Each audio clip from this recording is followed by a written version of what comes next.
Good af- good afternoon. I'm seeing that we got a lot of struggle here coming around for us in our next judicial standings. Got a new justice coming in. Uh, I'm thinking that they should be able to stand up tides and do a job like everybody else. Right now, it's about the thinking capabilities. Thinking capabilities are smart and witty. And that comes with the thought process, And the thought process nowadays kind of difficult, you know. So I'm hoping that we get down to business the correct way, so that our government can start functioning properly. Um, I give you some historic. I think I gave you guys some historic overview on my page, and so I think you will kind of abreast of what I'm talking about. How to go all the way back and say the same thing. I don't want to make it redundant. The redundancy. Everybody should know what's going on. Everybody should know what steps to take. But right now, it's like our country is being besieged. Some invisible things going on, and we all already know about it. I don't have to speak about it. We just have to take care of the business. So the thing about it is that I want to speak about the new office that I'm trying to pursue, man, and install. It's not against the Constitution to install a new judicial uh, for the King's Bench power. The King's Bench power is not just stunted with the federal office, our federal presidency. Amendment 10 opens up for a whole lot of things that our powers don't show. If you read it, it states that for the powers that are not shown, for the powers that are not given, obviously the king's bitch power will be a part of that. Uh, that people power section, if you read into detail, reserved for the people. The people are part of the land. When you get elected, you are part of the seal. You are citizens. If you see on my post, I'm showing you, I'm stating that these are not hidden secrets. We all know about it. It's just that somewhere down the line, the rhetoric changed in government to whereas we literally just forgot about what the how our government was made. The thing about it is that the king's bench power is not a invisible power. Uh, Obviously, we have royal lineages here. Um, in New York, they held a session for George Washington to appoint some judges because he was the first president. Uh, so he appointed them, but he did it through his royal lineage. His royal lineage, King William's, his royal lineage in England, and they came up with a plan for judges to hold a life term because we had a federal union. The federal union is reserved for the people. So obviously, if I sat down with a king and uh, as a king in my royal lineage, I would say, well, such and such, Mr. King Williams, or such and such representative, we will all agree and say, hey, well, since he has a crown over here, this is how we started. We're gonna give these judges a life term because it stems from you, and you have royal lineage here, and you can always do work here and then do work. Okay, so that's why you see the crown on the King's County. Okay, I don't know how to go into all that, man. Everybody's not done. And let's be sensible about the matter at the same time. So then you had the noble citizen part and the civil part of the judicial, where we handle our own business. Okay, but with the king's bench power not given but portrayed in a certain fashion through these justices, we still have royal lineages. That didn't stop a king from uh, always instruction. You have instruction to the courts too. So the things about it is that I don't instruct. I always correspond, give light to. If I have to, I will push on certain subjects that I see that's a security matter, and that's where the new office comes in. That the new office opens up the door for the king's bench power to be more pursuant to security matters on our land. There's a lot of things that the president cannot do because of jurisdiction matter.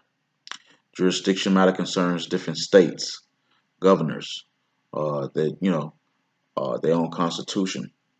So, but the thing about that is that the highest court in the land has authority in a judicial form and fashion on the land, even if we didn't have a president, because that's how our country started. Our country started uh, with a judicial, which is king's court, and it started with sheriff. All right. So this is why you had the battle between the Fed. You still had the battle. It wasn't after England left. You guys are not getting it. After England left, after they fought between the French and Americans, after the English left, after they were fought off, you still had King William's here. You still had federal people trying to fight against King County and other people because they were royals. So what they did, they went on and hurried up and did what they did on the federal level to make these happen. Uh, uh, to bring about a full government so we wouldn't have to be feuding. So they collectively started a check and balance system. Obviously you wouldn't have a check and balance system in government. Think about it. So a check and balance system obviously means that we have to correct the, the noble part, the citizen part, uh, uh, show what the Constitution interprets of what it was meant for, what we did this for. So the thing about it is that we have a certain problem here to whereas we have everybody wanting to interpret the Constitution, all except the justices. The justice has the final say. When they hit the gavel down, man, it's the king's bench power. Okay, so a king doesn't interpret in the civil courts. They don't interpret uh, to a president. They interpret for the United States Constitution to the people. Okay, and the reason why they interpret is because they have wisdom and they have education. They've been in school. They have professional background and they have experience. Obviously, it's the highest on the land, right? So, the thing about it is that I want to get something straight though. That the justices, man, have the power throughout our court system, whether you see it or not, and you will see it. There's nothing not stipulating it. Uh, and when it's nothing not stipulating in the Constitution, you can always amend and you can always push forward to install. We have a new office, which is the military space office. Donald Trump implemented that and installed it. So as long as it's not going against our Constitution, we can always pursue an installment. You know. So this is what I'm talking about. We have great people over here in America, man. We got great foreigners. We have great children growing up with great minds, with a great lineage. And so we want to get in their heads that we do have a chance to overcome these jurisdiction matters when it comes down to security. When it comes down to security of our land, our justice has the supreme power with the king's bench power to push forward and make some changes on the land. Uh, Not necessarily make some changes, but they can by their order. It doesn't have to be a court case. It doesn't have to be a court case. It doesn't have to be a criminal court case. They have the power to do certain things, and these are things that Amendment 10 speaks about. When a regular citizen arrests someone, he doesn't have a badge. He has the power to do that because of a security matter. All right. So a security matter, if it's in front of your State Department, if it's in front of your federal presidency office, the White House, if it's in front of, you have a power to say, hey, if I don't have a phone, let's arrest him. Let's beat this guy, twist his hands behind his back, put him on the citizen arrest. So these are things that our government do have, and is going to be retained in our King's bench power, which it is already. Okay, so the thing about it is that our new office though opens the door for just this particular subject matter, security. So I'm looking forward for justices and judges in each county, each state appellate, each state uh, judicial judicial department to help out and sit down and correspond with the justices. You don't have to necessarily correspond with me. You can correspond with the justices on the proposal that I sent out um, to Justice Thomas. So it's no problem. We have to get to know each other again. Um, after our children's pass away, after our fathers and mothers pass, well, after our fathers and mothers pass away, our children are not taught correctly in school. They're not, there's different things that float away. They fly away. They become invisible. Conversation becomes different. So things begin to unravel in a different way. To whereas when other people get in office, we just don't know what our government was about. We don't know what powers we have. So I'm here to enlighten you guys again. Um, I am an active king in royal lineage here, all right, in America. And so we have so many problems out here nowadays to whereas we got our old royal lineage just acting like little children. Uh, to the fact whereas they fighting against each other again like it was yesteryear. You know what I mean? We don't want that. Uh, we want a family that's united. If our Bible is in the judicial office, divided we fall, united we stand. Uh, then let's utilize it. That Holy Bible is about family and lineage. You know, and we want to do it in a civilized manner.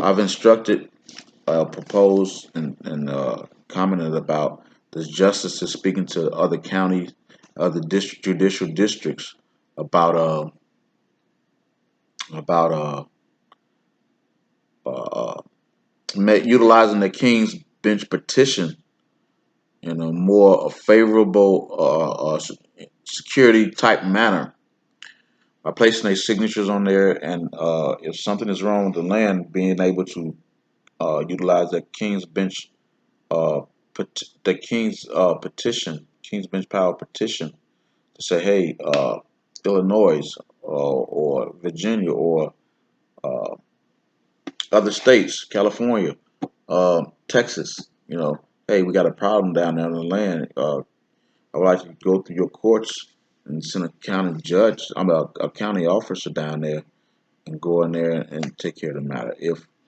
because this is why in different states you got people have to call. People have to call a police. Okay, they have to call the police. They got to go file some paperwork to file a lawsuit. And in these mean times, in between times, people get hurt. Uh, Things that are known don't get taken care of. People secretly come in and out, and they do things. You know what I mean? So if something is known in this process by someone who's already in government, like myself, or someone else in our royal lineage, if they correspond with the judge or they correspond in government, say, hey, tell the judge, to write out the King's bench petition, say, hey, this is what's going on in it. We take care of it. Then we can bring some legalities down on this particular person or groups, to where say, hey, yes, we know you're doing this, what we're doing this, then we can do some investigation. We don't have to wait around somebody to call the FBI. Okay, so the FBI won't be put out of government, but we may downsize some of their power. You know, I think they have been abusing their office, and I think that we have to do some inspection and investigations ourselves.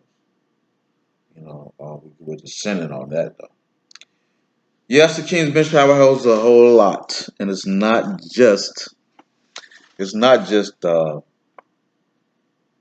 interpreting the Constitution. Let's get that right.